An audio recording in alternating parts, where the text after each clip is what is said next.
Welcome to the Standard H podcast, a casual conversation about the lives of entrepreneurs and those growing companies. I can't thank you enough for listening, as these episodes have been a wonderful supplement to the line of apparel that I'm thrilled to share is steadily growing. If you like what you hear, please visit standard-h.com and sign up for our email list. The website not only hosts every episode of this show, but also allows you to explore the entire product assortment and our latest travel recommendations. As an email subscriber, you will be the first to receive product release information as well as receive offers no one else is privy to. Just visit standard-h.com for more information. Seeing Standard H worn by a growing number of watch enthusiasts has been incredibly cool to witness, so chances are good if you're listening to this, you're probably an enthusiast already. However, if not, it makes no difference, as Passion Fine Jewelry welcomes everyone into their shop in Solana Beach, California. If you're already in deep, you'll know some of the brands that Tim Jackson and his team carry, which are some of the most highly sought-after independent watch manufacturers sold today. Names like Roger Smith, Grunfeld, Kudoke, Habring, Sarpaneva, and many more. If you can't make it to California, visit passionfinejewelry.com for their entire offering online. This episode is also brought to you by Cantonment. Cantonment's flagship product, the kerchief, is a perfect medium between a handkerchief and a bandana. Featuring iconic designs such as the Fender Stratocaster and the dashboard of a Volkswagen GTI, these utilitarian cloths are an item that should be a mainstay in your everyday carry. Tuck one in a back pocket or use one as a neckerchief. Visit them at cantonment.co, that's cantonment.co, and use the code STANDARDH in all caps, no spaces, for 20% off everything in their online shop. Now let's get to the show. Nick Mulflur and I met mainly due to me being a golf nut. I knew about MacKenzie golf bags, the old school looking leather bags most similar to a modern day Sunday bag or pencil bag meant for carrying while walking a course. I didn't know a ton about the history of the company, so I did what I often do, and I cold called the company via email and asked if they'd be interested in being on the podcast. If you don't ask, you don't get, am I right? Sure enough, Nick agreed after replying asking to have an introductory phone chat, which served as perhaps a more appropriate meet and greet. I remember that phone conversation very well because I was on one of my drives to Los Angeles for some product meetings, and I noted how young this CEO sounded. Not to speak for Nick, but we got on like a house on fire, so not only am I super stoked to have him in my list of contacts, I'm even more enthralled by the fact that we've got something special coming. I had a blast during this conversation where I learned a much more detailed version of MacKenzie's origin story and their approach to some of the coolest golf bags money can buy. I thoroughly enjoy the fact his dad was so enthusiastic about the brand, and I love that Nick is so heavily involved with the product, including the custom bags made. We do a deep dive and nerd out on leather as we explore the various materials MacKenzie uses, and because Nick's hiring stemmed from some rough times at MacKenzie, Nick's story is an incredibly unique one, and I'm so thrilled to share it. We chat at length about the various struggles and strategies of growing a small business, the role of Instagram, and how hiring help was the hardest and best decision he's ever made. As I've said, this was incredibly fun for me, so I hope it is for you as well. As an added bonus, Nick and I got our heads together for a special made-to-order golf bag for Standard H. Now available through standard-h.com, the lightweight carry bag style is primarily made from a durable wax canvas that's ready for any weather. The bag hosts an 8-inch opening, a large one-pocket design which holds everything you need and nothing you don't. On the outside of the pocket, you'll find custom red and white leather racing stripes, whereas on the inside of the pocket, you'll find the same GTI tartan plaid used inside the Standard H Targa Florio jacket. The base is a split white and black leather bottom which features the Shift logo embroidered large and proud. Think of this carry bag as the vintage 911 you dreamed about as a kid as opposed to a new GT3 RS. There's certainly a place for both. Visit standard-h.com for more information and, of course, photos. For now, my conversation with Nick. I'm your host, Wesley Smith, and you're listening to the Standard H podcast.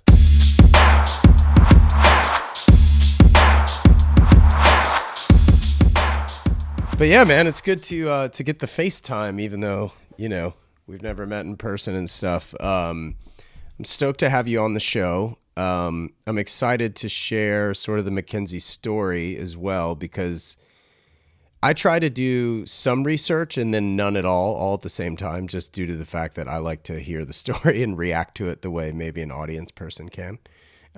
Sure. Yeah. What what can you tell us about sort of the origin story of MacKenzie? Because it's such a special product. It is a special product, and um, the origin story is a good one. And I've heard it from tons of different people, and it's been recycled. But over the past few years, I've had the chance to get to know Peter and David Jacobson a little bit, who started the business back in the '80s. So I feel like I've really got a cool opportunity to hear the story from them, which was fun because I'd heard like so many recycled versions of it. But anyway, it was basically 1985. Peter and David are at a tournament somewhere in the UK. Doesn't go well. David is caddying for Peter, who's kind of an up and coming tour pro at this time. People know who he is, but he's not the Peter Jacobson that we know today. Right. He doesn't do well in this tournament. They bounce. They go to St. Andrews and play the old course for a few days just because they're there. And they get assigned a caddy named Rick MacKenzie, who eventually becomes the caddy master at the old course. But at this point, he's just a classic pro jock at St. Andrews. And he sees their like staff bags and is like, nope, that's not going to work. So asks if he can combine their sets into like a little leather pencil bag. Because the staff bag's too heavy. Too big, just like Bulky. he's double bagging for him. They're playing together. He's like, can I take your clubs out, combine them into like a combined set, and put them in this little leather pencil bag? And being the easygoing guys that they are, they're like, yeah, sure. So they end up caddying, having Rick caddy for him. Love him, get along well. Think this golf bag he's carrying is awesome. So after the round, they're kind of like, basically like, Rick, can we have that golf bag? Like, we'll buy it from you. We want to go back and start a golf bag business. And they ended up naming it after him, the MacKenzie Golf Bag Company. And funny enough, the logo that we use, the little McBaggins logo, as we call it, that was on Rick MacKenzie's business card. So we really have Rick MacKenzie to thank for the namesake and the original logo that we use today. So yes, fast forward, Peter and David come back. The commission a local craftsman actually like buy some patterns that were from an old guy here that used to make golf bags, and kind of like use the bag from Rick and just like come up with this like super streamlined, super simple golf bag that hasn't really changed all that much since 1985. And yeah, that's kind of the genesis story. And obviously a lot has transpired in 35 years up till now, but Yeah. that's kind of how it started, if that's what Now, is that what you were looking for? now you guys are in the greater Portland area, right? Yep. Yeah. So we're in actually in Beaverton, just like a little Sure. bit west of Portland. Yeah. That's OSU. It's Beaverton. No, they are the Beavers. They're in Corvallis, which is Or Corvallis. That's right. That's right. That's right. yeah. They are the Oregon State Beavers, but no affiliation to Beaverton, which No, is you're just right. like Beaverton's where the Nike campus is. We're just That's like 15 minutes from downtown. yeah, totally. Cool, cool. I was gonna ask you how sort of the bags stand up to Oregon weather, because obviously you guys are known for and and leather isn't really synonymous with like, hey, let's go wear this in the rain. You know what I mean? And Sure. Yeah. so do you guys treat the bags? This is like I didn't even have this question written down. I'm just like thinking off top, like Yeah. Well, I think we make bags out of a lot of different materials. One of the most popular ones is waxed canvas. sure. It's like a heavyweight, like 16-ounce cotton duck canvas that's treated with this like synthetic super organic wax. We also have treated canvas, which is treated with a synthetic agent. But the wax canvas is like the most popular wet weather option and really does well in like super. I mean, we take those things down to abandon and get cotton sideways rain, and it's really like pretty awesome how good wax canvas does. For what it's worth, though, like leather, people will get scared because they spent a bunch of money on a leather golf bag, which perhaps that's a fair thing to feel, but it's a extremely leather is durable. Like people have Yeah. been making like outdoor stuff out of leather for a long, long time. Right. So it's kind of one of those things, like what we like to tell people is like, it's kind of like it will take care of you if you take care of it. Like if it gets particularly wet, like maybe don't shove it in the trunk of your car for like a week, Right. like take all your stuff out and let it dry. But like leather is durable, and like if you care for it, it totally can like handle wet weather. And honestly, what's toughest on leather, or not toughest, but like what you see wear out leather is sun exposure more than rain. Right. Dries it out. Totally. Yeah. So it's just like your skin. Like if you just spend a bunch of time in the sun, like it just dries you out and cracks. And so we have some like products you can put on it. It's just like, lotion, leather Yeah. conditioner. Yeah, exactly. I That love stuff that. goes a long way. I love that line too. So I used to work for Gucci, and we used to say the same thing about our handbags when we were selling them to people. It's like, well, how long is this going to last? And we used to say like, it'll take care of you. If you take care of it, it'll take care of you. Yeah, And, exactly. and yeah, I mean, that's never more true than with like a leather good item too. Boots are the same way, right? Like I'm a huge guy that, into boots. It's funny too, because you get like such a wide variety of customers and like how they'll treat their products. Like some are like it's in a glass case. Like if it gets a speck of dirt, they wipe it off. Leather conditioner, monthly.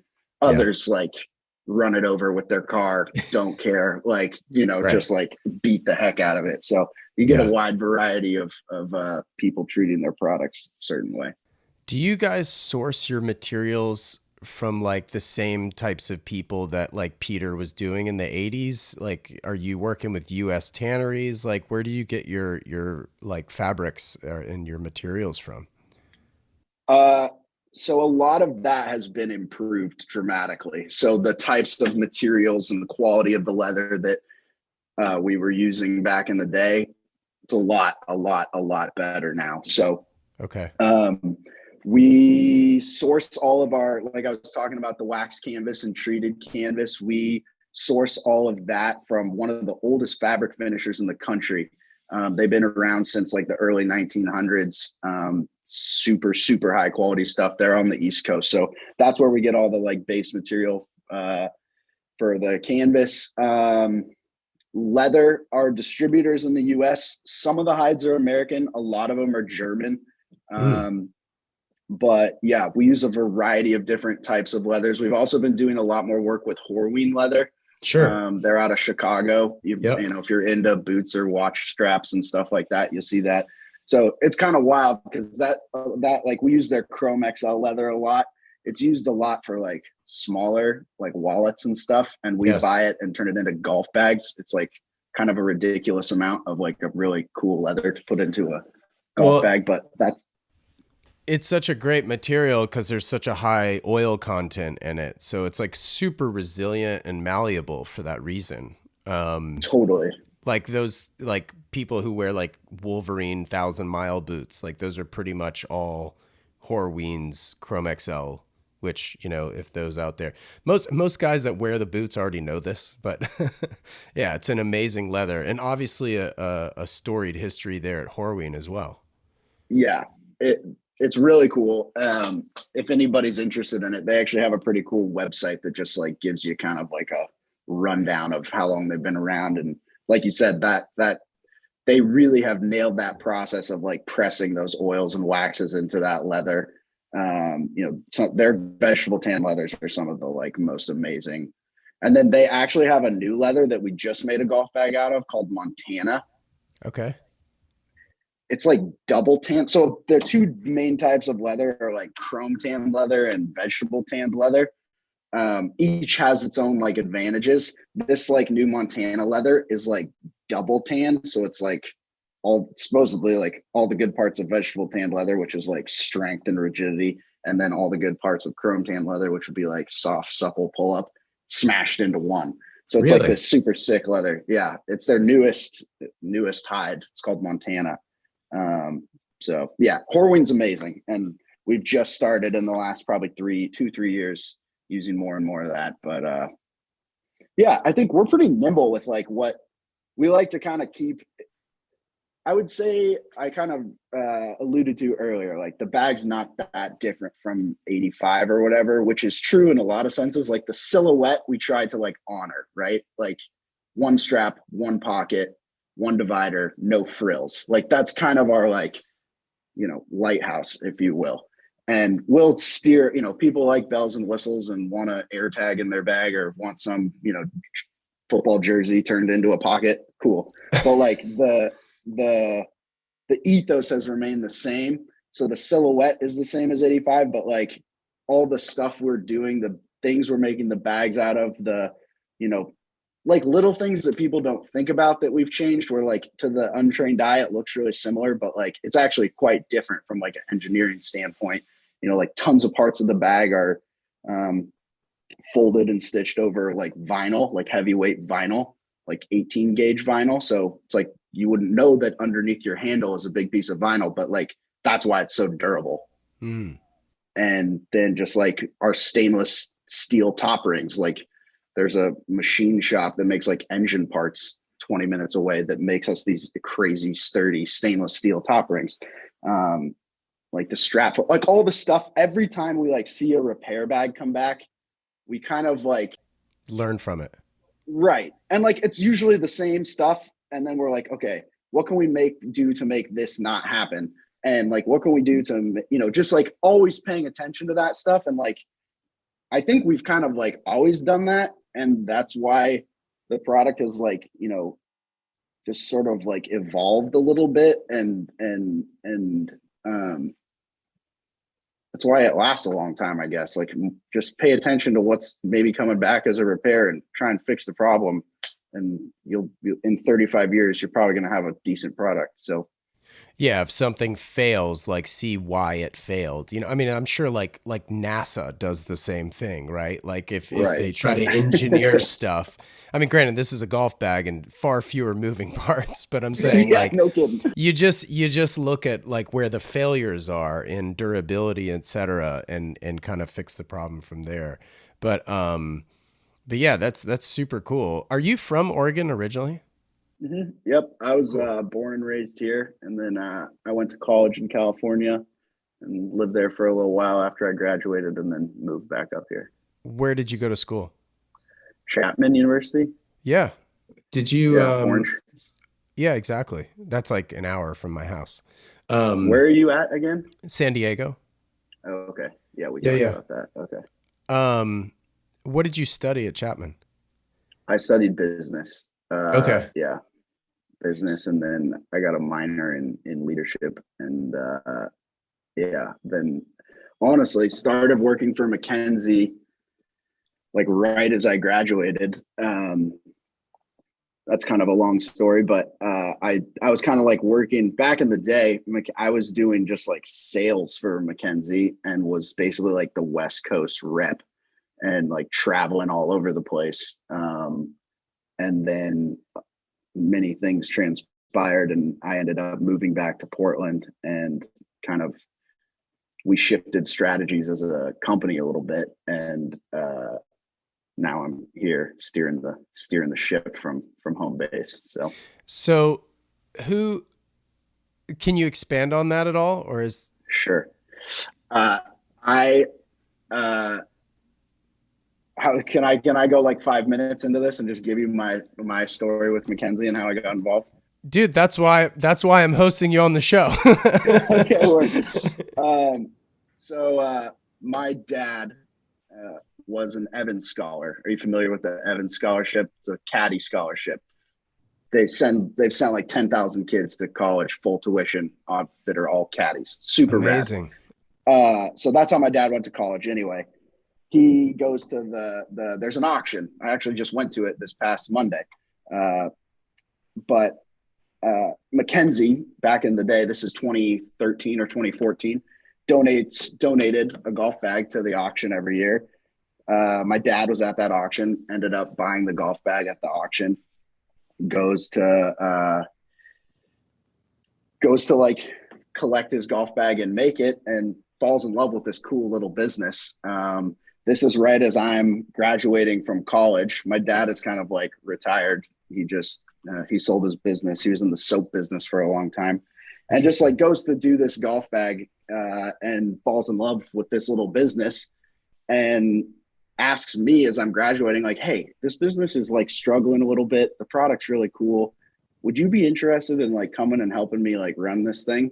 And of course, I'm at this point like trying to figure out what I want to do. I've worked in commercial real estate. I've worked in, this is in college, so I say worked in, but like I'm like dabbling in these different fields trying to figure out what I want to do. And my dad's like, out of nowhere, just like, do you want to do this? And I'm like, okay, I think like I'd be an idiot not to go do this. So I graduate and we start on this journey of like trying to steer MacKenzie golf bags, which is like the storied old brand. I had heard about it, didn't know much about it. They weren't in a very good way. Like it was a little bit of a mess. But I think like it survived on just like the quality of the product and just an amazing collection of customers that were just like fearlessly loyal, even when they probably were, MacKenzie didn't deserve them to be loyal, but they were just because they loved the product. And incredible. Yeah. So that was 2014, 15. And it was a long, long time of just like what felt like treading water and trying to, put out a fire with a pint glass. But it was just the last few years since moving back to Portland, really, that, we've started to kind of experience a little bit of growth and some success. And it's really been like I'm so lucky that I got this opportunity, and it's been a really, really fun journey just in the last, 7 years or so. That's amazing, and obviously news to me as well. And this is why I don't do certain research, because like this is incredible even for me to hear. So, okay, so for clarity, when you guys auction a bag every year, I think I understand what you're saying, but just for clarity, you auction off the opportunity to create a bag with you guys. Exactly. As opposed to auctioning just like an already made bag. Right. Sorry if that wasn't clear. So no, that's fine. So for those out there that don't know, like you guys have that component on your website where you can go on, and it's kind of like Nike ID, where you can go and like build your own bag, which I've done, I don't know, half a dozen times. And, so I'm struggling, because of, what to get, how to get it, what materials to use, that sort of thing. Sure. So you guys auction off this bag. Your dad does it. He builds the bag. He's in love with the bag. And then he buys the company? Yeah, kind of. That's basically that's a long story, but yeah.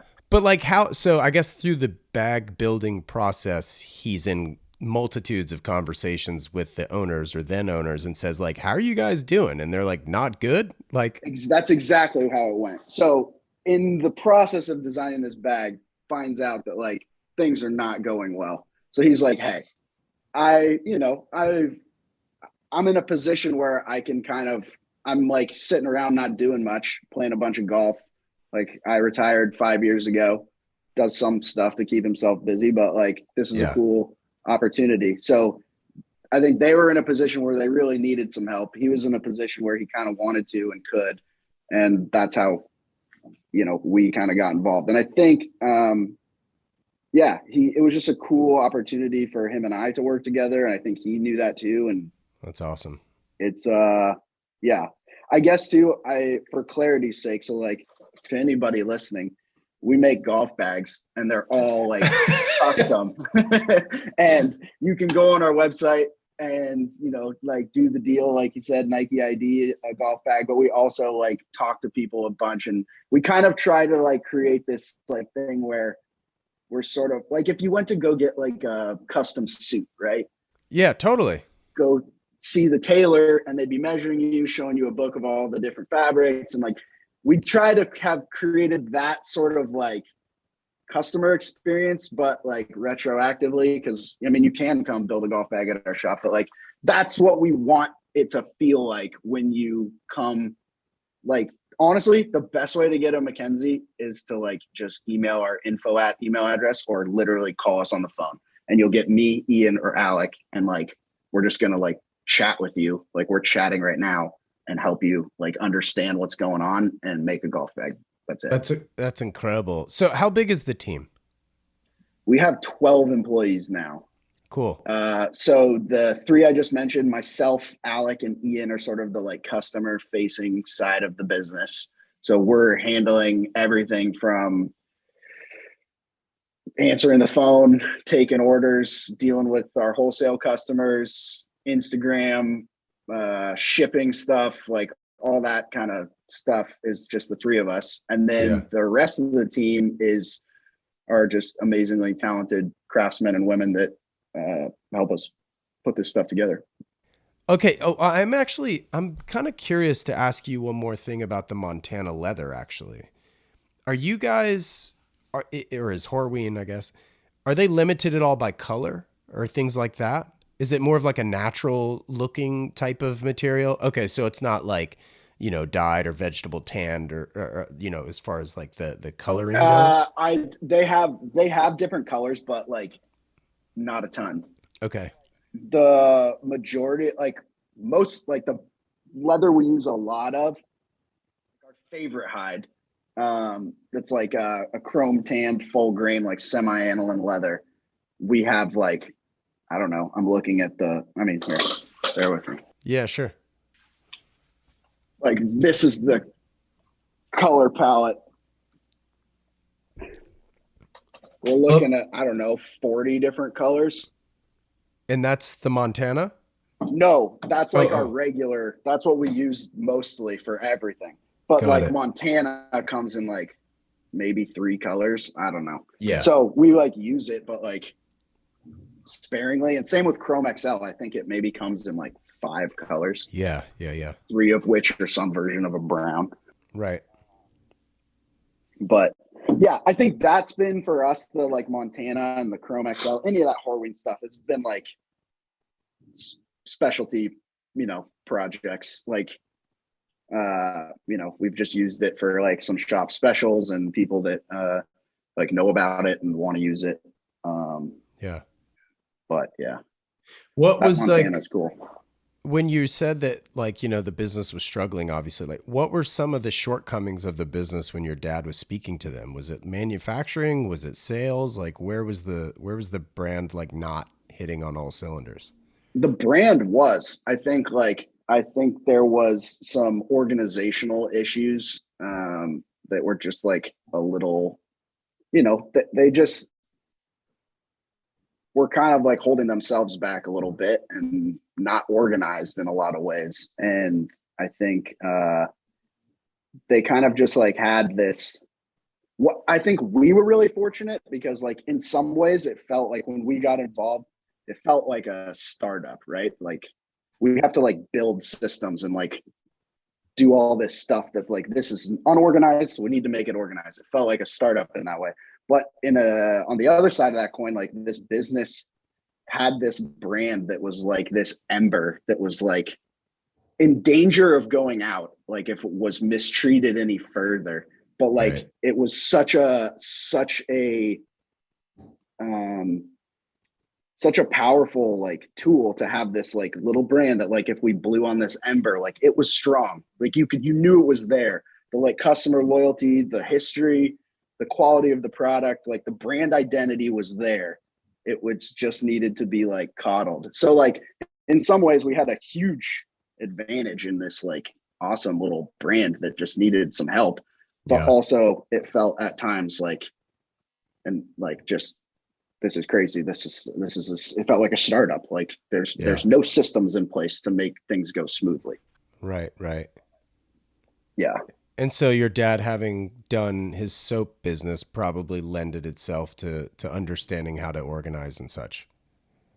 for sure. I think just like there was no computer system when we got the business, like no QuickBooks, no order management or accounting software. It was like pink slips and writing shit on napkins. So Yeah. like that kind of simple stuff like had to be done. And yeah, I think his business experience helped. I think a lot. Obviously, he worked in accounting. He's a accounting guy, so big numbers guy. Yeah. I think what made a good him and I make a good team with this business in particular. He's very much a numbers guy, like not a brand guy, not a creative guy, but it's like he takes all the fluff out and looks at the numbers, which is extremely valuable. At the end of the day, like those numbers have to work or things won't work. Right. And I'm like probably the other side of the coin where I'm, thinking about things a little more creatively, looking at like what I just described to you and this like brand that was this ember that needed to be coddled. That's how I was viewing the business. And him and I together, I think he's learned to like appreciate the importance of my side, my perspective, which I think sometimes numbers guys don't.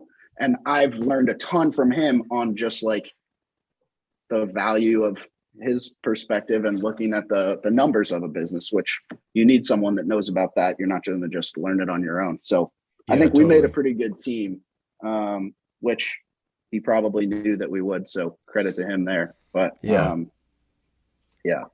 That's great. Well, I mean, nobody probably knows you better than him anyway, so he knew what he was getting himself into. Yeah, I think so.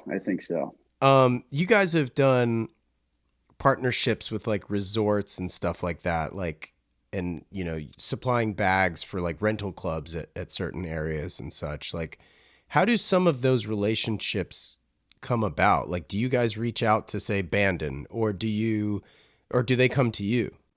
It depends. I'd say we've been doing some business in some capacity with Bandon for a long, long time.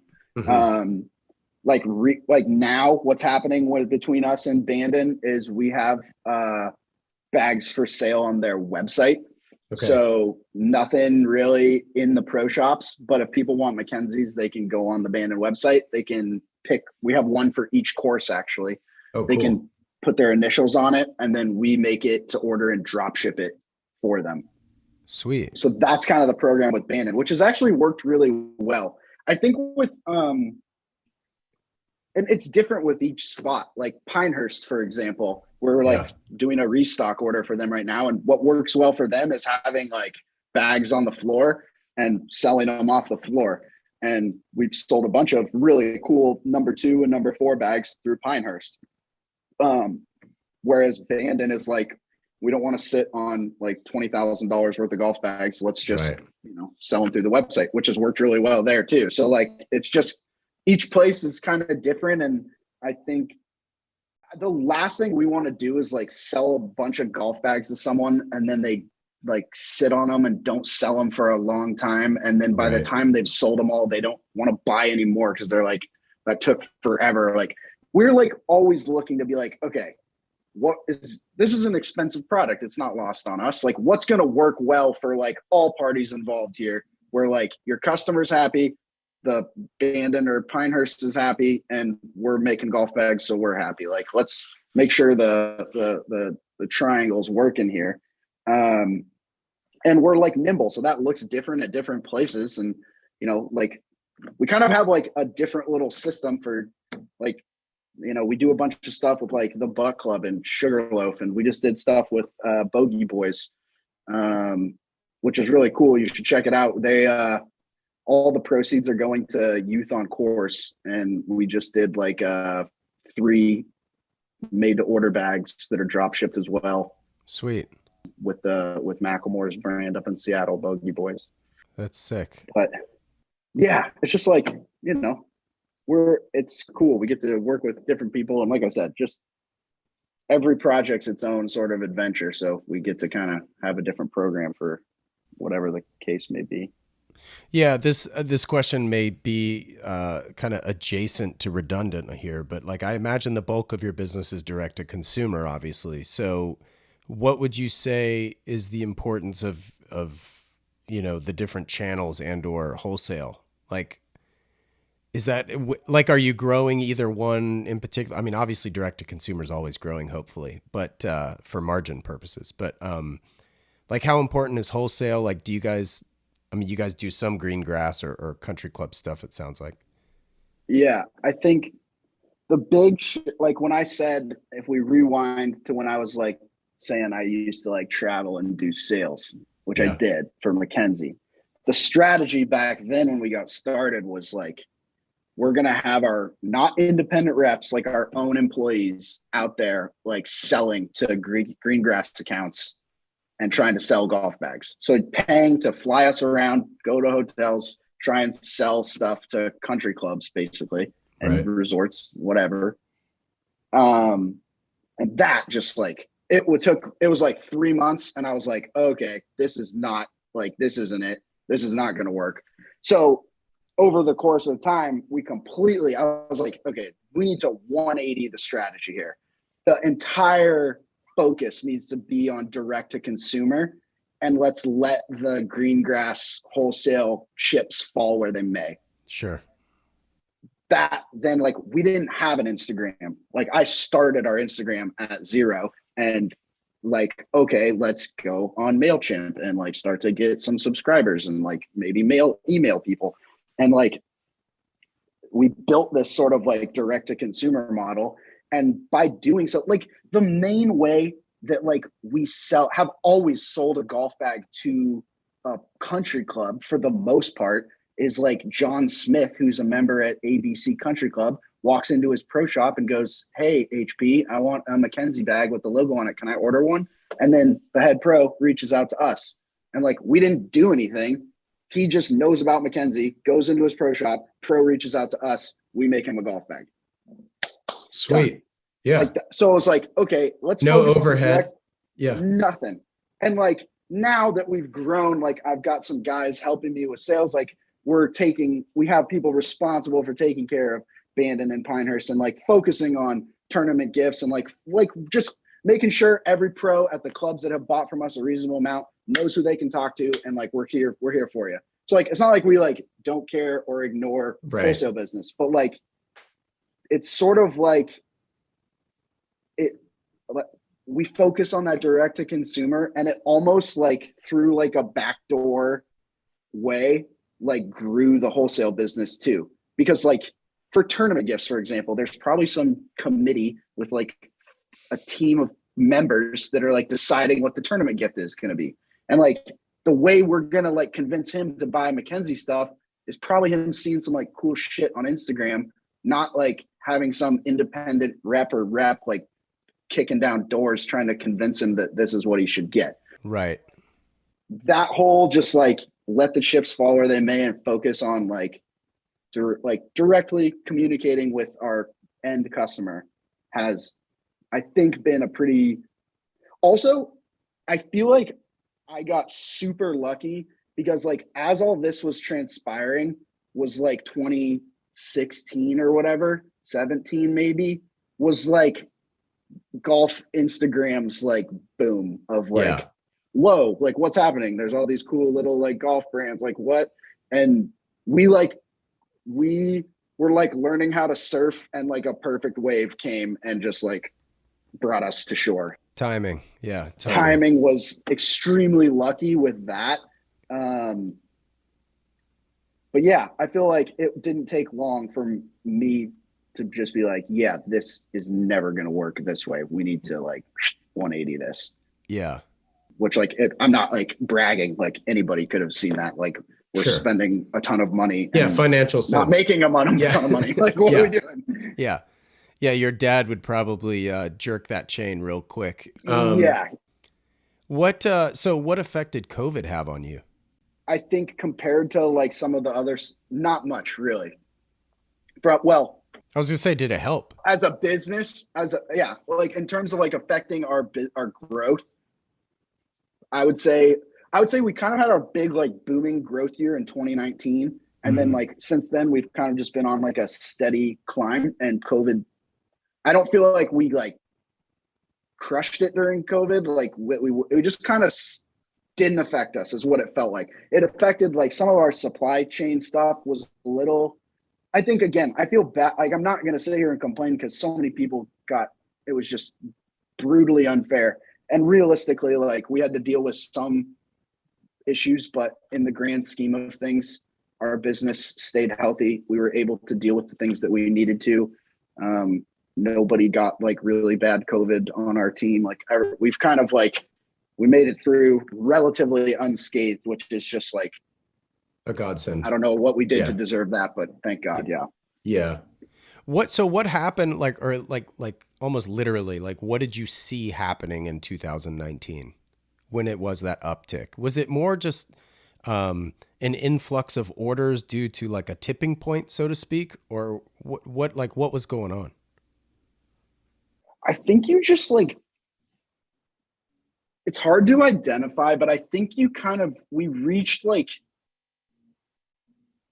a, it's a little of like a snowball effect. We're doing a lot of different things, but like I think once we reached like a certain size where there's enough golf bags out there in the wild from the last couple of years that are like cool, that there's like if someone sees it, there's something for them to go search. Like Google shows you the right things and like Instagram is there where like now we sort of had the tools set up where like our number one salesperson is our customers. Like Sure. Word of mouth. 100%. You Yeah. like you see the bag on the range and like people will be like, whoa, what's that? Or whoa, sick bag, or cool MacKenzie, or whatever. And Yeah. they're out there golfing with their bag like that. Then people come and like, okay, I want to see what's up with that. Before they had to like, I don't know, call a phone number and there was like a really, really like bad website and like no clear way to order it. Now there's a clear way to order it. There's an Instagram. There's like all the things that should be there when they're interested in the product are there. Yeah. And like we got the bags out there. We got the like the stuff kind of going in 2019. I think like we kind of got this like inertia that reached a point, and then yeah, we just I think we also like I think what people don't know, we like we are really proud of ourselves with our ability to make large orders. Mm. We are, I think like we earn some trust with like we've done some pretty cool projects where we need a lot of time, but like we deliver on like orders for like 75 to 125 golf bags for like member guests and stuff like that. Sweet. That we like kind of 2019 is where we started doing that, and that makes a huge difference for us. That's like big business that like really helps us. And like we, like I said, it's not something that you can call us like 6 weeks if we're not like, it's just not going to happen. We need a lot of time. Yeah.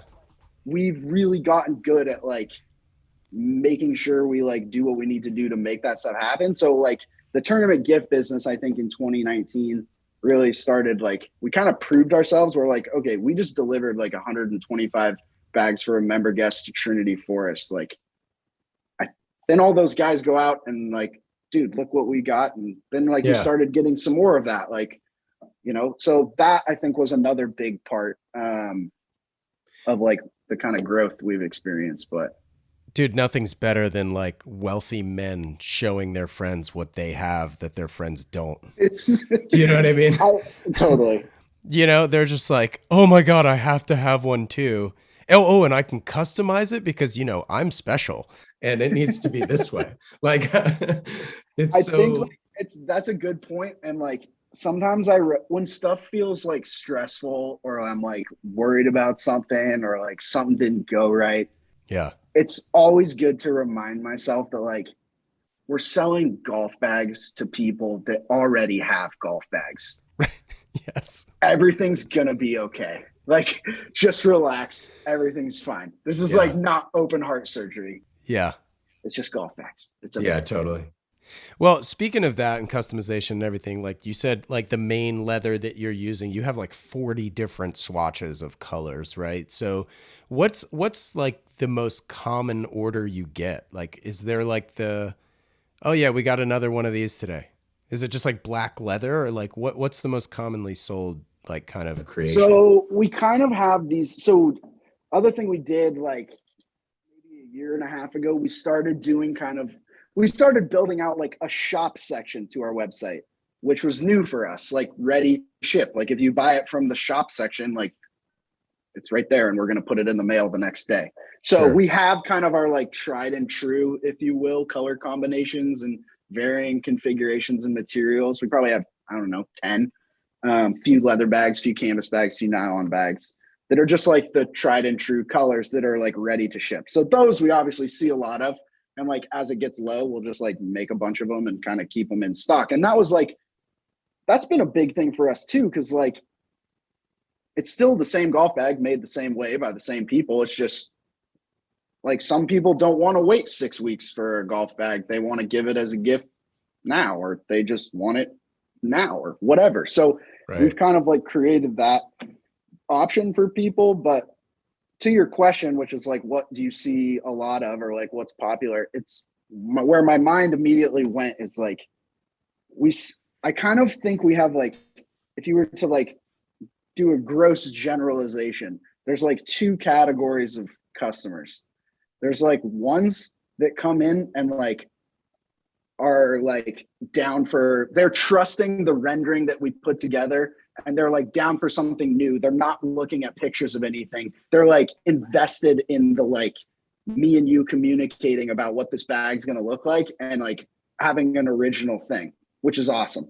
Then there's like the other category, which is like people that are like hell bent on copying some other cool bag that we've made, and they want like some slightly edited version of that, which is Mm. also cool. Like it looks cool. You can see it right there. Like go for it. But Yeah. what's funny is like that thing that they're copying that they like started out as the like original. At one point, somebody was working on that with us, and it was like an original thought. Right. You know, get what I'm getting at? So like Yeah. that's kind of the two. So we get a fair amount of people that like see the bat, and people have like varying levels of like willingness to engage in the creative process. Like some people are like picking the thread color and like asking like super intense questions. Others are like, I want a blue one that looks like that. Like, can you put my name on it? Or like, yeah, and then and go. Like, so you get like a wide variety, but yeah, the ones we see, like we see some bags where we had it's an original design with somebody from like 3 years ago, but it's like that one gets copied a lot. Where like we like that one's like a repeat. Really? People like want that, so that's What does cool. it what does it look like? Probably the most copied. So are you familiar with Sugarloaf Vaguely. Social Club? Okay, Yeah. so one of my good buddies, Ian, is kind of the like man behind the phone on that, and or computer or whatever. And he, back in, I don't know when this was, 2017 or 18, made this like charcoal navy crimson white, like kind of like homage to like red, white, and blue, but like charcoal with like some navy, a little bit of red, a little bit of white cream. And that like was really the first time that we had done that, believe it or not. And like that's probably the most like some version of gray with navy trim, some red accents, and like a white badge and split bottom, or cream badge and split bottom, has been like, it's like so tried and true. It's like, Interesting. yeah, I don't know Because why. it sounds like sort of wild, like it's not super minimal sounding, but it also sounds like very heritage at the same time. I think that's it, because it's like it's kind of like red, white, and blue, but like in a way where the navy's really dark and there's not that much white, and the red is kind of like crimson, and like and then the like, I don't know. It's just like, I think what it's sometimes hard for to get four colors into a bag Right. where it doesn't look like loud is a Right. little bit of like a, It's a challenge. it's a challenge. Like it can be, we do it, but like sometimes you just like go crazy and it looks crazy. But like this, I think looks pretty good. Oh, that's cool. But anyway, that's like Ian Gillies' original, like for his first like Sugarloaf MacKenzie bag, has been copied a lot over the last like 5 years. Oh, wow, that's cool though. What is sort of the strategy and or approach to like growth year over year for you guys? Like, do you guys set a percentage of trying to grow, or are you guys like, look, like we're good. We're not greedy, money hungry. Like what is the mentality behind growing a company like this? Slow and steady wins the race. I Love think it. yeah, we don't have like we need to grow X amount year over year, like nothing like that. I think Hmm. we are just humbly happy that this business is working, that we make enough money to keep the lights on and, you know, like go on a golf trip once a year. So like Yeah. I think it's all just like we're super grateful. And I think at this point we're just trying to like not like as we're growing every year just a little bit now. Like we kind of had that big boom and now we're growing, but like steady. And like I think what we're trying to do is just like stay true to what has worked for us this far, which is Yeah. just like quality product. I feel like quality customer service isn't the right, like, we just want our customer experience to feel like this convert. Like, you know how you businesses grow and then all of a sudden you feel like you're getting like a template answer. They might be nice and responsive, but like, it doesn't feel like someone's like engaged with you and what's going on. Right. All we only want, like, it's three of us, like always just engaged customer service, like engaged, like it's me and you talking.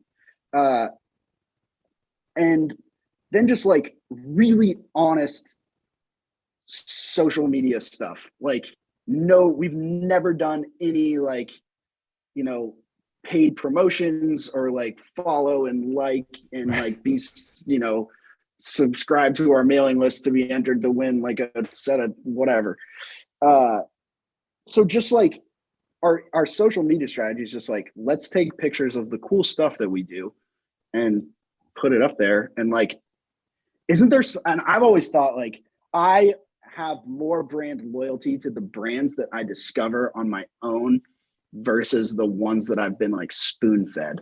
Like I Mm. don't real I might buy something that's cool that I'm like served, but like I don't really care that much about the brand.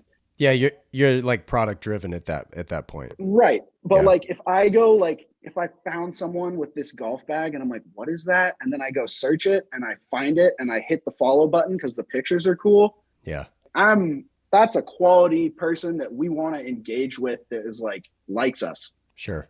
If our Instagram grows, you know, 40% slower because we're not doing served ads or, you know, tons of like, dude, the thing now is these vertical format videos, the Instagram reels. Right. It's I've trying to come up with a strategy on how to like pivot to doing some of that in our own way because like what we used to, I mean, we used to like, I just occasionally our photos now will just like completely flop. Oh, sure. Yeah. 30 whatever thousand people following us. And, you know, sometimes our photos after 2 days, it's like got 250 likes and like, no, I felt like no one saw it. Yeah, the engagement's way off. Yeah. Yeah, yeah. It's like, what happened? And then like we've kind of started experimenting with these reels because like that's the thing, I guess. And um yeah, like we did one that got like 100,000 views or whatever. I was like, oh, okay, this is, I think, so this is the first time I think I'm at a bit of a crossroads. I haven't talked to anybody about this, by the way, so forgive me for just perhaps blabbing or talking off the Hear it here first. yeah, I just feel like I'm at a bit of a crossroads now with Instagram where it's like I'm not in the Instagram thing to like get followers. I just want to like have like a library of stuff for people to see. But like Instagram is a different beast, like same animal, different beast now. And it's, I don't know. I'm at a crossroads where like, we got to kind of figure this out. So if you Yeah. have any So, advice for me? well, I mean, I have a tenth of the followers that you have, but so what? Honesty is the best policy, right? Like, as long as it's coming from an honest place. I started doing these reels. I hate being in front of the camera, frankly. But I also understand that, like, and this was another question I was going to ask you. Like, do you work with photographers and like do you hire anybody to shoot your stuff, or are you guys all in house? I was like I've always been a little into photography, but this job in MacKenzie has launched me into like Oh, cool. photography on another level. So I have, not that I'm like a I'm pretty damn good at taking pictures of golf bags. I'm mediocre at taking pictures of golf courses. and that's about where my like photography stops. So No, I understand. Yeah, yeah. And I'm sure you're better than you're leading on. But and same with me. Like I only worked with a photographer for the first time in July. And honestly, he's sort of serving as a brand ambassador for me as well. So he's like wearing my gear. And then, we worked together on this photo project for a lookbook that I'm literally putting together now because I've never had like anything to hand somebody and or, send them a link of like a lookbook for wholesale purposes primarily. Because I don't really want to be a strong wholesale distribution company, much like MacKenzie. Like I really want to focus on kind of letting those chips fall as they may. And if like, and I think back to your point, the reason why they come to you in the hindsight is like, oh my God, this is cool. We could make money selling these. So let me approach MacKenzie about having some stock in these. And oh, by the way, we love the product, And so when that comes up for Standard H, which I'm not there yet, it'll feel wonderful. And I'll have the materials and the know-how and all the back end stuff dialed for them to make choices of what to order, because right now I don't even have a lookbook, right? Like right now, if you wanted to buy Standard H as a wholesale distributor, I'd be like, cool, go to the website and tell me what quantities you want. And, I mean, that's yeah, basically yeah, how that works now. So again, I'm a one-man band. I do all of my, prior to July and even now since July, like I shoot all my photography. I do everything, like literally everything: web development, design, product description, this podcast, editing, design, production, everything. So, and with that, you also get that engaged interaction. Like if you reach out to Standard H, you're getting me, like totally. if you say chat with us on our website, you're talking to me. Like, and it, but Which but is it's super cool. valuable. Yeah, I think yeah, so. that's It cool. comes from a It really is. It honest is. place. And I think from like your point about Instagram, like even though that video got 100,000 likes, where my brain goes to, just as a business owner, is like the likes are great. How many orders happened? Do you know what I mean? And it's so like I have to balance that too. What's also unique about our situation is that like I our like conversion cycle is very long. So Mm-hmm. like that video probably doesn't like you don't just like see the video and go buy a bag. It's not like Right. a hat or a shirt. It's like our conversion cycle might be like 6 months. Oh, Where like that sure. guy sees that video and he's like, damn, this is cool. Then he's like talking to his friend that has one. Should I get one? And then he like sees more photos and is engaging. And then eventually his birthday rolls around and he gets one. And that has everything to do with price.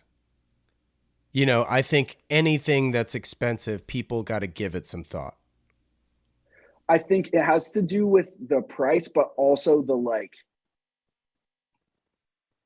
it's like a blank canvas. Like you're spending the price and have this like blank canvas to paint the way you want. Like you don't want to fuck that up. Like, Yeah. you want to you want to get it right. And that's why people ask like we get asked like they make their bag and they're like, am I missing anything?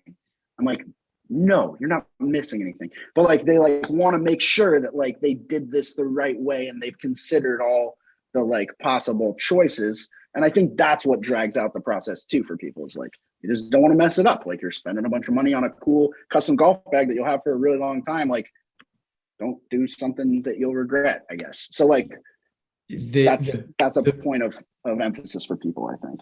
yeah, I think a good analogy to that is getting your first tattoo. For Like sure. you're gonna, That's a great metaphor. you know what I mean? Like you're gonna think about that thing. I can go one step further with that. Less is more is kind of like a thing that we tell people, Yeah. which is probably true with your first tattoo. Maybe make it a little smaller, a little conservative, see how we feel about it. Don't Yeah. go for the big back dragon Right. tattoo. But I think yeah, to your point, it's just like less is we say to people less is more because like a lot of times this like blank canvas, it's like a bag will kind of turn into a billboard because they like Right. They just want like all the things. And it's like less is like, you will regret having all the things in like 2 years. If you just like, if you just got a one color bag with your initials on it, the whole thing's one color with your initials in one pocket, like I guarantee you that's the bag that like your kid would be stoked to have in like 30 years. That's like, it's just like, so, there's nothing going on. Like less is almost always more, with exception to some projects where you kind of go fuck wow, but like Yeah. less is more. No, 100%. Because then you also don't get sick of it as easy, right? And it's not distracting. And honestly, I think for a product like yours, and potentially even mine with my t-shirts, right, is that like you let the quality of the materials and the construction speak, right? Because that's why you buy a MacKenzie, right? Because of it's beautiful, it's well made, and it's unique in that sense. Because you know the Ping hoofer is not going to be made from leather. You know what I mean? Yeah. Um, No, I think that's true. And like, it's sometimes hard to convince people of that because it's like, oh my God, I can do whatever I want. But yeah. like, if I can give, it's very common for all three of us here to give the advice, like less is more. Like you won't regret like being a little conservative. You might regret like throwing a couple extra goofy things on your bag. Yeah, I think the delta between regret of wanting more is it's interesting compared to like the regret of, oh shit, I should not have done this. Totally. Right? Because like if you take your bag out onto the course wanting like maybe a different color stitching, you're still proud to show your bag. But if you're that guy who's like, shit, I shouldn't have done this, like you're not even going to want to carry your bag. That's Like, that's a great point. I may recycle that tidbit if someone needs a little extra convincing of my less is more sentiment. So yeah. Yeah, yeah, 100%. What's the What's the hardest part been for you or currently? um Are you very zen? The obstacle is the way. I am pretty zen, I would say. I think the hardest part for me initially, which you probably will, if you can't relate to this, you will, based on how you've described your current situation, but like hiring Ian and Alec, especially Ian, who was first, and letting go of some responsibility was really hard for me because the whole, I guess there was like a pretty observable shift for me that was like, we went from like, it went from, can we make this business like work, keep the lights on, keep everybody employed and happy, like, and everybody like we get to keep going. Can we do it? Can we do it? Can we do it? Went over that hill. Okay, we're doing it. We're doing it. We're doing it. And I kind of needed to like smack myself and be like, okay, it's working now. Let's switch. I had to have like a conversation with myself to go, you need to switch your brain from like, can this work, to, okay, how do we responsibly make this grow now that it is working? Mm-hmm. Because like it's two completely different like frames of mind to like, that's a different energy to bring into the office every day. Yeah.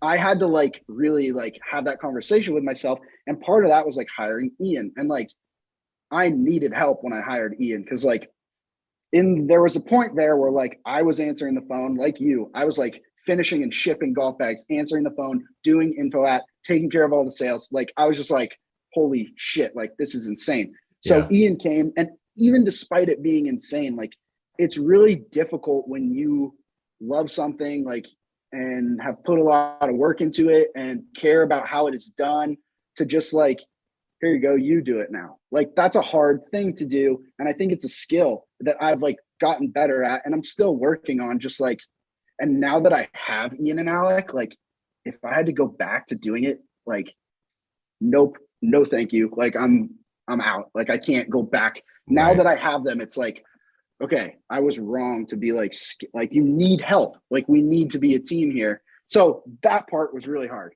Beyond that, dude, like there's obviously like little stuff that feels like it's important, but it's probably like in the grand scheme of things, I work with some awesome people, super talented. make cool golf bags for people.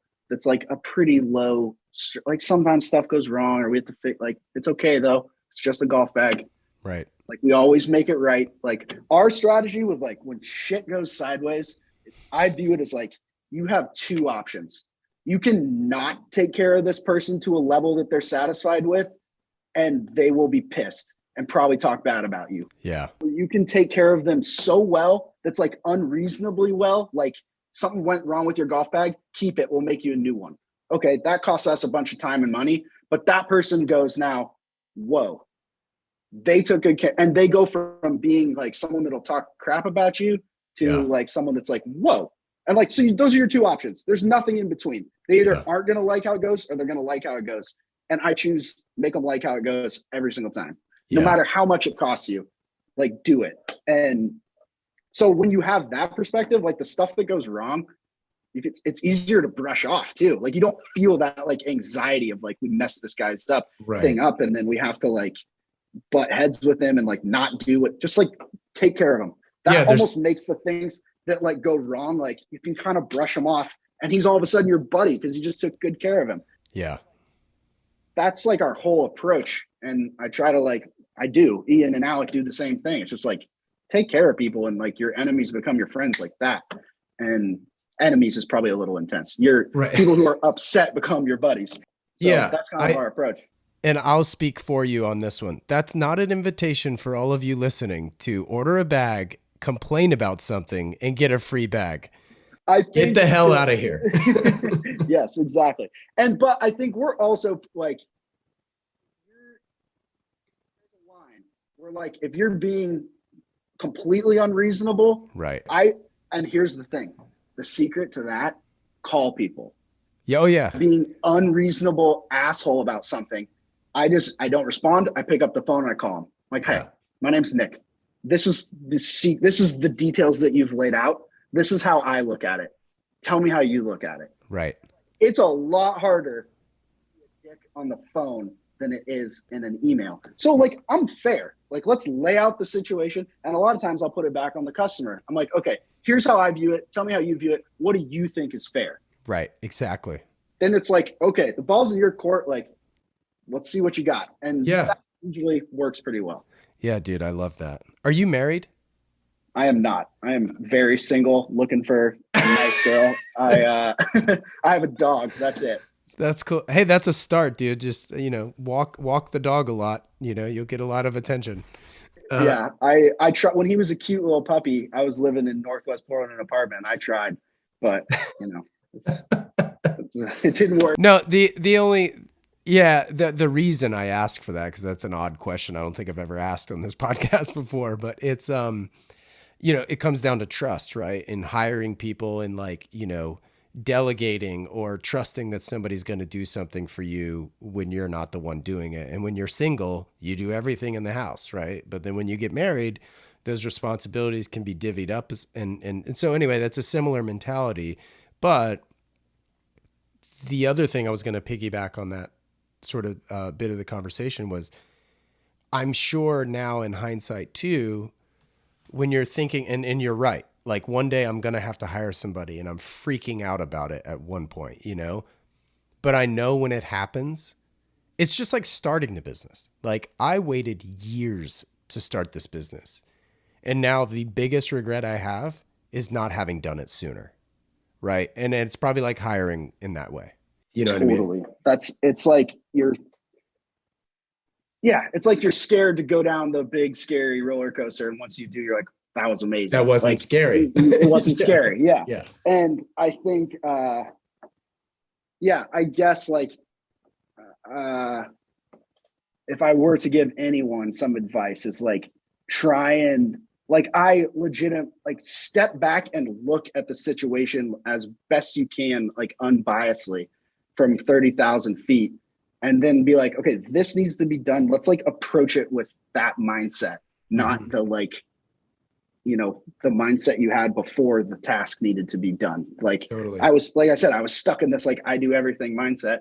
Okay, this is working now. I need to shift to like, how do we responsibly grow the business? And like looking at it through a different lens helped a lot.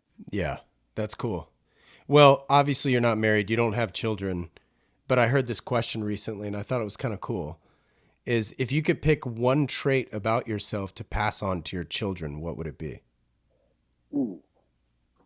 Bro, that's an intense question. I like it though. It's kind of cool. That's a good question. Not to say that you can't pass other traits on, but like what's the one you want to you want to make sure you pass on to your kids? This also forces you to be nice to yourself, which is another reason why I like this question. I would say there's probably a better answer than this or a more important trait, but one that just came to mind based on the conversation that we've had that I feel like I've gotten good at is maintaining like perspective and like your wits about you when faced with adversity. Like I've gotten better at like maintaining a bit of humor and perspective when shit goes sideways. Like don't get flustered, relax. Like you're going to wake up tomorrow. You're going to put your shoes on and go to work. Like it's all going to be okay. Like approach the adversity with a clear mind as best you can. Like I've gotten a lot better at that. And I think that like that makes your life less stressful and makes you smarter. I think like you like problem solve and then learn something from it when you're not like freaking out and flustered. So maintain, be cool when stuff goes sideways. Try and foster that, I guess. I love that. If you could automatically download 10 years of experience in a subject, what would you do? Can I do like entire Adobe suite? Like everything? Just like Photoshop, Illustrator. I'm decent with Illustrator and Photoshop. If I could be like Premiere and like InDesign and animate and like everything, if I would love to just be a beast at like, or not a beast even, just like read at like an 8th grade level at like all of Adobe products, that would be sick. But that's so that I feel like if you can edit videos and like make logos, like you're valuable in today's like economy. 100%. That's like if I like, and you don't even need to like do, like if you're a creative person, just like a little bit of creativity in there, and you can kind of do those two things, like you are like way coming out of the gates hot to like go start a business. Like you're in really good shape. So I think like I kind of dabble, like I'm okay at like photography and I know how to use like Photoshop and Illustrator kind of, but like I would love to be like good at Adobe. 10 years of like professional experience with Adobe Suite. Sign me up, dude. Yeah, that's a professional answer. If you had one album to listen to for the rest of your life, what is it? Usually the question I ask is, what was the first album you ever paid for with your own money? American Idiot by Green Day. Hell yeah. Nice. That's a good one. Yeah. Would that be the album you'd listen to? Forever? Probably not. I remember this is like early days of the it was like in between like CDs and iPod. And that was the first time I think my parents like realized I was listening to explicit music. And that like memories like burned into I was like, I don't know, little kid listening to like Green Day. Just got some like politically charged, like bad language in it. So, well, it became a Broadway play. So, I mean, maybe but I don't know, one album, it's gotta be like, I don't know, dude. That's so hard. I don't have any like fierce loyalty. I like a lot of different music, and for what it's worth, Ian and Alec here are both like pretty into music, so they've gotten me like more. They're showing me a lot of new stuff. Ian is really into the Grateful Dead, like, and you know how they are, annoyingly so. And then Alec is a Jimmy Buffett diehard. So we've got a diverse. Yeah, we got Grateful Dead, and like War on Drugs is like Ian's jam, and then like 2000s hip hop and Jimmy Buffett is Alec, and I'm like, I'll take it all in. But yeah, I was like, that's a lot of drugs and alcohol. yeah. But oh man, that's hilarious. What was the first car you ever had? 1999 Subaru Outback. Oh, sweet. White, solid car. Yeah. You don't see them very much in like, I lived in Southern California. They're like few and far between. Up here, like every fifth car is some version of a Subaru Forester, Subaru Outback. Oh, for sure. So yeah, I had a Subaru Outback. What do you drive today? I have a 4Runner. Oh, cool. So you love the utility. With the dog, and the rear tailgate window rolls down, and I like to go fishing and camping a good bit. So Nice. it's a good utility vehicle. I'm probably not like, like a lot of those, like there's the Wrangler Colt, and there's the like Bronco Colt, and there's the 4Runner Colt and Land Cruiser Colt. I don't subscribe to that as much as some other people do, but I think I like Toyota as a brand. Toyota's a great example of like not advertising quality, but being known for quality. Oh, for sure. Like I'm this is not my original bit here. I've observed this and heard this, but like good brands that like are known for quality do not advertise. Like you don't tell someone something is high quality. They get it and form their own opinion that it is high quality. And that's where like lasting reputation for quality comes from. So we kind of like try to do the same thing. It's like, we're not going to sit here and like brag about how good our like quality is. Just like let the chips fall where they may. Yeah. Yeah. One of the things that is the biggest pet peeve of mine is when t-shirt companies say they're premium t-shirts. It drives me crazy. There are nicer shirts than others, but the only reason I say this is because it's exactly what you said. The t-shirts that are actual great quality, don't talk about it. Yeah. I think there's a lesson to be learned there. And I think like Toyota crushes that. How often are you playing golf these days? Because one great way not to play golf is to work in golf. Dude, ain't that the truth? But I feel like I've had a pretty golfy summer, which has been cool. Sweet. Yeah, my brother just graduated from grad school, so we did a family trip to like London and played all the like Heathland courses around London in June, so a month and a half ago or so. Incredible. So that was really cool. But yeah, I think I've been fortunate this summer to feel like I've gotten a good amount of golf in. And the tough part for us here where it rains is in November, your handicap freezes because you can't post scores because it's winter rules. So like November through March or February, March, you can't post scores. So like you play all summer, are playing good, your handicap gets down and it's frozen. And people still play. Like we go play, I'll go play with my buddies, but like everybody is like playing, like my handicap's like a 1 and I go shoot like 85 and like because I haven't been playing golf. And like, it's just brutal. So that happens to everybody though. So are you a 1? Are you a scratch golfer? Oh, sick. 1.5. But I'm scared because I'm not like, I've been playing pretty good and it's going to go away. And then I'm stuck at that 1.5 for 5 months. Yeah, it's terrible. What's your setup? What's in the bag?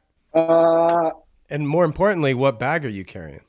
What does it look like? I carry a 7-inch bag, so the smaller bag with one pocket. Okay. And it's this kind of like, not to use a term that you don't like, but premium wax canvas. So we have our wax canvas is this like 16-ounce duck canvas, and it's about 18 ounces per square foot once all the wax gets in there. There's a slightly heavier weight canvas called filter twill, which rather than like a more standard woven pattern, it almost, how like a corduroy pattern has like ridges in it? Yeah, of course. Talking about? Yep. It's like that, but wax canvas. So it's like almost like a corduroy wax canvas, a little heavier weight. Interesting. That's what I have, and it's trimmed in Horween, but it's just olive with like brown Horween trim. Super, super low key. Cool.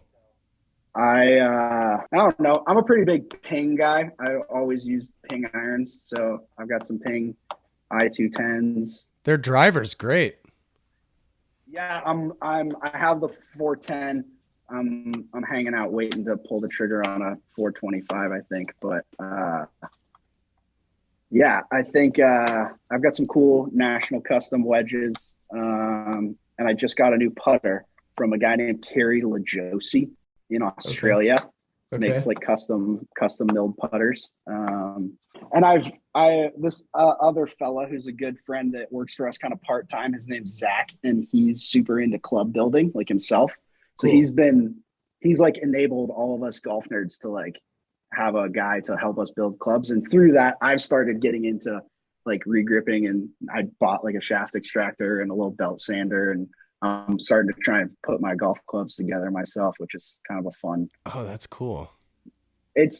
I wouldn't recommend it because like you start looking for stuff to tinker with because you like want to. It's bad. So like it's fun, but it's also like just been a way to spend money that you don't need to. Yeah, sometimes it's better to not know what you don't know. Yeah, exactly. Oh, dude. Well, man, this has been a blast. Do you have anything else you want to talk about or promote for that matter? No, I guess it's been really fun to talk to you. So thank you for the opportunity. And Yeah, my pleasure. let's connect offline and chat about a golf bag for you and some other ways we could collaborate. And I guess the only thing I would tell people if they're listening and are interested in a golf bag, we inevitably get like a ton of people that want golf bags for the holidays. And Right. I would encourage you to get on it now, because usually we'll do like a cutoff a little before Thanksgiving. And if you subscribe to our mail list or follow us on Instagram, we kind of like let people know like, hey, it's coming, the cutoff's coming. Like, so it's just like you can't order a golf bag in mid-December and get it for Christmas. So if you want one as a holiday gift, just kind of be on your toes. But other than that, I guess just anybody that's carrying our golf bag or likes what we do, thank you so much. And I appreciate the platform to talk about some of this stuff. And it was super awesome chatting with you, Wesley. So yeah, no, man, I really appreciate it. And if people don't want to go in head first, you guys make shoe bags too. Totally. So we make shoe bags. I think my favorite product that we make that's not our golf bag is our valuables pouches. Yeah. Just like a little drawstring pouch. I use it to like, people use it for different stuff, but I put all my, ball marks, tees, pitch tools, nail clippers, chapstick, all the little trinkety things I put in that. And I even carry one in my backpack. Like you can put camera lenses in it. Like it's just like a really well-made, not terribly expensive MacKenzie product that's like got a lot of different functionality and is like under $100. You can get a cool something that will last a really long time and is like a nice little leather pouch. So that's a great gift if you're not looking to invest in a golf bag. Right. Awesome, man. Well, man, I really appreciate the time. Nick, thank you so much. Thank you, man. Hopefully I'll make it down to Southern California here sooner or later and we can meet in person. And I got a guest room. Crash here. Yeah, you're good. That's very kind. Have you been to Bandon before? I've never been to Bandon. It's a bucket list. So you gotta, obviously. And when you do, come through Portland and we'll have you out at somewhere to golf, Portland Golf Club or Waverly, and show you the shop and hang out here before you head down to Bandon. Sounds like a blast, dude. Cool. Well, let's chat offline because I've got ideas. Sounds good, bro. Okay, man. See ya. Thanks a lot. This wraps up this episode of the Standard H podcast. If you liked what you heard, I'd love it if you'd share it with a friend or two. And if you have a moment, please rate and review the show as it helps others discover these episodes. It absolutely helps far more than you realize. Shout out to Jensen Reed and Super Beautiful for the theme track, as well as to Clear Audio for the noise canceling headphones. Thank you so much for listening, and I'll catch you in the next one. Take care.